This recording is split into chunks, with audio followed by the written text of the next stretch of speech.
Hello students, good morning to all of you. So I'm going to discuss one of the important problem for board exams or some other exams as well. So there is a ray of light that is incident on a transparent glass slab reflected index उसका √3 दिया है और reflected raise आपस में perpendicular है and what is the angle of incidence ये हमसे पूछा जा रहा है। देखिए अगर आप डायग्राम को ध्यान से देखते हैं इस तरह का अपना केस है।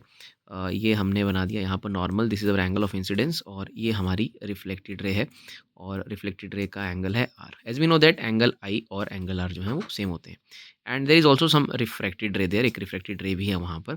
Okay and this is your angle of reflection जिसका नाम रखा गया है आर डैश और यहाँ पर म्यू दिया गया है √3 के बराबर।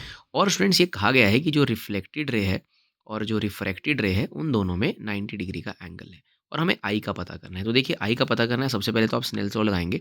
This is mu 1 sine I is equal to mu 2 sine R dash. Okay so mu 1 की वैल्यू 1 है और साइन आई आई आपको पता करना है, म्यू 2 की वैल्यू √3 है और sine R dash. Okay so आपको बेसिकली आर डैश अगर पता चल जाता है देन आप डेफिनेटली साइन आई फाइंड कर सकते हैं। लेकिन इस क्वेश्चन में कुछ चीज़ें देके रखी हैं कि रिफ्लेक्टेड और रिफ्लेक्टेड में 90 डिग्री का एंगल है। लेकिन अगर आप पूरा ध्यान से देखते हैं यहाँ से यहाँ तक अगर आप देखते हैं तो ये बेसिकली होगा 180 degree. So I can say that कि जो आर है प्लस 90 है और जो आर डैश है उसको आप कह सकते हैं 180 और यहाँ से आप आर डैश को कह सकते हैं 90 minus R. Okay 90 minus R आप इसे कह सकते हैं। 90 180 से 90 चला गया और आर जो होता है reflected angle of reflection angle of incidence के बराबर होता है, तो R dash can be written as 90 minus I. तो यहाँ पर जाएंगे अब आप √3 और यहाँ लिखेंगे साइन आर डैश की जगह लिखेंगे 90 minus I. Okay so it is sine I. तो यहाँ पर student sine I is equal to √3 और sine 90 minus theta is can be written as cos theta.